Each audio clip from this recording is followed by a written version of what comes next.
Assalamu alaikum. Hello everyone. Welcome back to my channel. I hope you're all doing well. So the month of Ramadan is fast approaching and fasting will begin in another 2 or 3 days inshallah. So in this video I will be showing you how I get prepared for the month of Ramadan. These little tips and tricks I use so that I don't slog myself in the kitchen all day and utilize the time in doing more ibadat or spiritual activities. I hope you like the video. Please keep watching.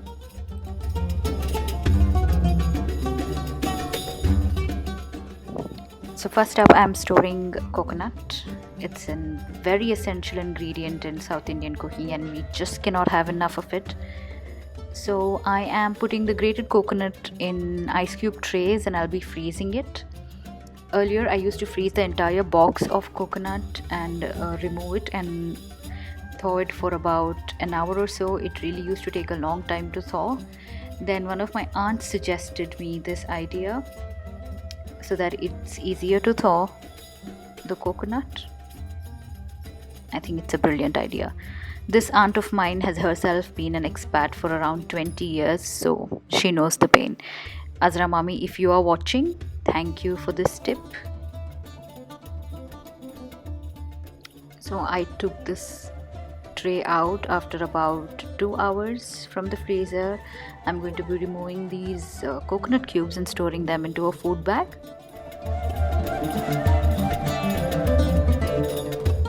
And this bag goes straight into the freezer.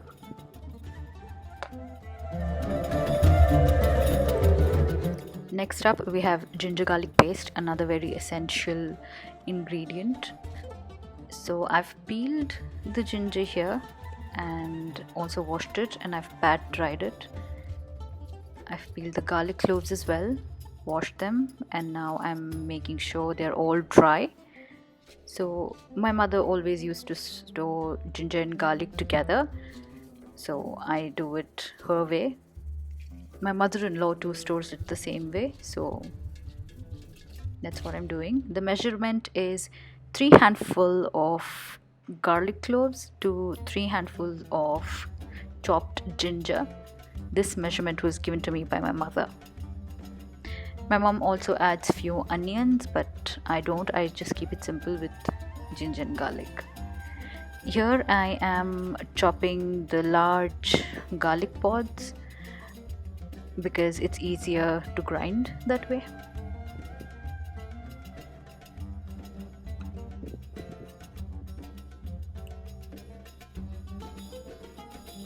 Then I'm adding just a little bit of oil and a pinch of salt.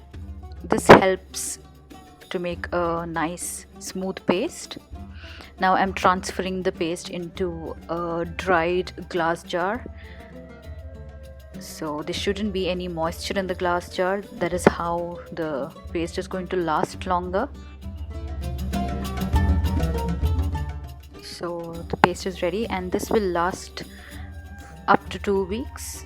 That's quite enough for me. I also freeze these garlic pods. I put them into the food bag and then put it into the freezer. It comes in handy. Next, I am making this sweet and sour tamarind chutney. I will be using this when I make chaat or dahi vadas or anything like that. So it's easier for me to store it. Here I've taken around half cup of tamarind and I had soaked it. I am removing the pulp.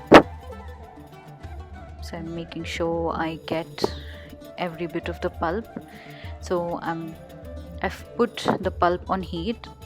In the meantime, I've taken half a teaspoon of fennel seeds and I will be grinding them in my small little mortar and pestle. So in the boiling tamarind pulp, I've added salt according to taste. Then around 1 teaspoon of red chili powder.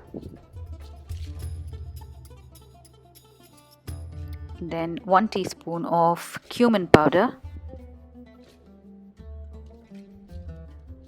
and the crushed fennel seeds. I'm going to allow the spices to cook a little in the pulp. Now I'm adding jaggery syrup. It's according to how really sweet you want it to be. You can also add black salt, but I didn't have it at that time. Now it's bubbling away. I will remove it from the heat and let it cool. It will thicken as it cools, so this consistency is enough. As you can see, it's cooled and thickened as well, and I'm putting it in a glass jar which is moisture free, and I will put it in the fridge. So there, my chutney is ready. Next up, I have the samosa filling. I'm making keema samosas and I'll be freezing them. So here in a pot I've taken oil, around 2 tablespoons, and I've added 1 heap tablespoon of ginger garlic paste. Into this I'm adding beef mince or beef keema. It's around 400 grams.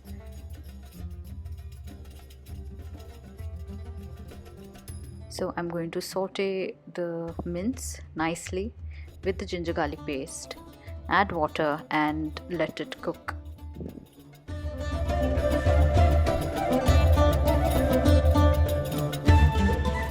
I've also added a teaspoon of salt. Once the mince is half cooked, I've added peas here. These are frozen peas, so I'm adding it a little later. If they're fresh peas, I would pressure cook them and then add it into the mince. Since they're frozen, I can use it directly.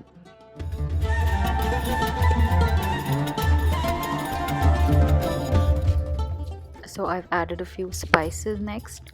1.5 teaspoon of red chili powder, 1/2 teaspoon of turmeric powder, 1 heap teaspoon of coriander powder, 1 teaspoon of cumin powder, and finally 1 teaspoon of chaat masala. So I'm going to mix this up nicely and let it cook.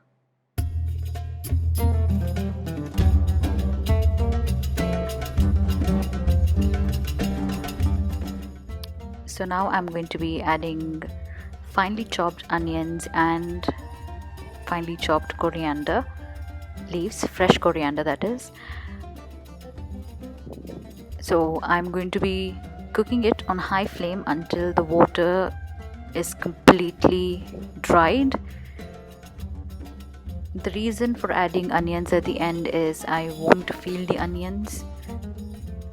I just do not want the onions to disintegrate within the keema, so that's why I added it at the end.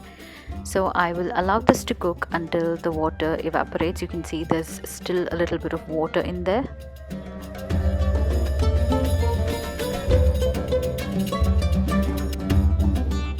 So the water has evaporated completely and the filling is now ready.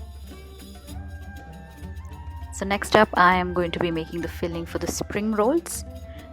Into a pot, I've again taken oil, around 3 tablespoons, and here I'm adding shredded chicken. I just boiled the chicken earlier with some salt and turmeric, and I've shredded it with my bare hands, and I'm just going to fry the chicken on high flame.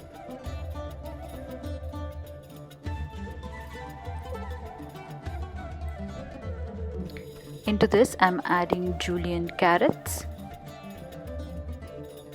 then bell peppers, 3 types of them, green, red and orange. Just look at those beautiful colors.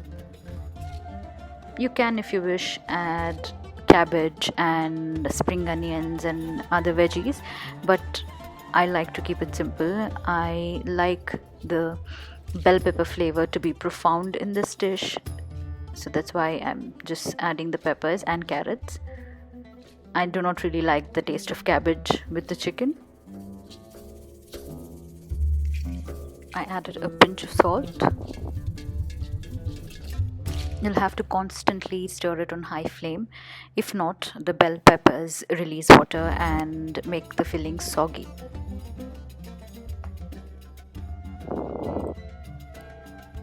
So into this I am going to add soy sauce, 2 tablespoons, and 1 tablespoon of hot chili sauce. This depends on how hot you like it to be. This was enough for me. This is Thai hot chili paste, so it's quite hot. Then I've added 1 teaspoon of ground black pepper, stirring that all together. The filling is ready now.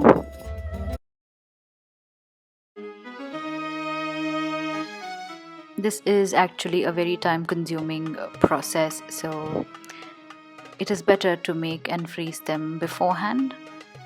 But I'm not making a lot because my husband is really not a fan of eating frozen food. So I'll be making other stuff like pakoras and bhajis or varas on other days. This is just when I'm in a hurry so that I can take it out of the freezer, bake it or fry it, and at least one dish is ready for iftar. Oh, I forgot to mention that I've made the slurry out of all-purpose flour and water to stick the ends of the samosas. So I'm making sure that I fold them properly and there are no holes. If not, the filling disintegrates and goes into the oil when you're frying. And also there's a chance of oil to get inside the samosas and the samosas becoming soggy, so you really have to make sure that it is properly sealed. So next up I'm rolling the spring rolls. These are wheat spring rolls. I didn't intend to buy them, I just bought it by mistake, but we did give it a try and they tasted really nice, so yeah, it was all right.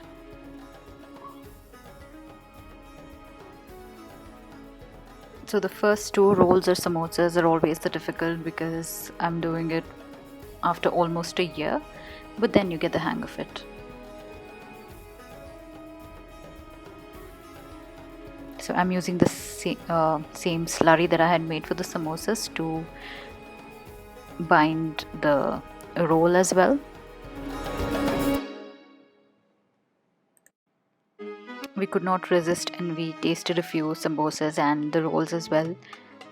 They turned out to be quite nice. So I got around 45 samosas and 18 rolls.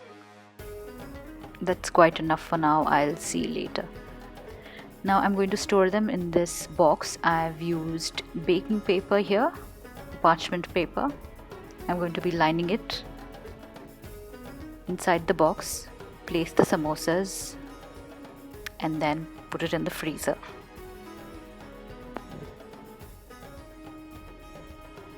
So I'll be placing the baking paper on each layer of the samosa so they don't stick to each other, and it's easier to take them out and fry them later.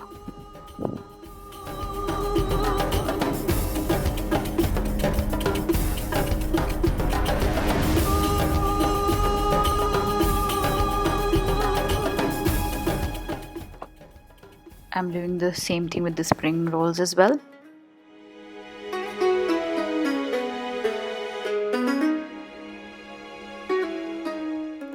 So with this, I'm going to end this video. I hope you really liked it. If you did, please do like, share and comment, and also please consider subscribing to my channel. I hope we all stay safe. I hope we all reach the month of Ramadan and make the most out of it.